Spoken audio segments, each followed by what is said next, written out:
Robert Nelson lost his brother on 9/11. He's got a message for politicians fighting the planned Islamic center 2 blocks away from Ground Zero. Those politicians that are playing political football with the 9/11 families, they don't speak for me. I think this mosque is a good idea. But politicians opposing the Islamic Center, Republicans and Democrats, claim they are speaking out for the victims' families.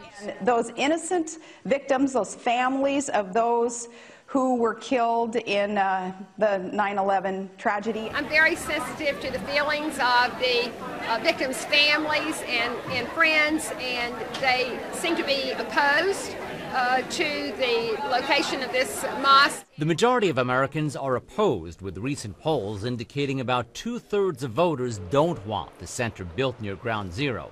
The mosque should be built someplace else. What you're doing is, in fact, offensive to most of the families who lost people at 9/11. But such talk makes Robert Nelson furious. He's part of a 9/11 victims group claiming 250 families as members that says politicians have no right to speak for them in opposing the Islamic Center. It's so totally opposed to American values. That's not what my brother died for. He didn't die so that politicians could go around preaching intolerance and bigotry.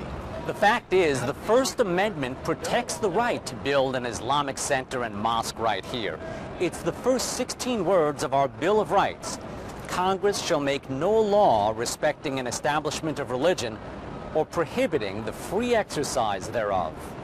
Those words adorn the desk of First Amendment attorney Floyd Abrams, who charges politicians are acting in a reprehensible fashion by fighting an Islamic developer's constitutional right. The politicians are behaving in a manner that is not only unconstitutional if they had their way, but un-American. It's not just outrageous, ridiculous, but it's terribly dangerous. To that point, a recent Siena College poll of New York voters found only 64% believe the developer has the constitutional right to build near Ground Zero. More than 1/4, 28%, said the developer does not have the right. And politicians are trying to capitalize on that opinion. Alan Chernoff, CNN, New York.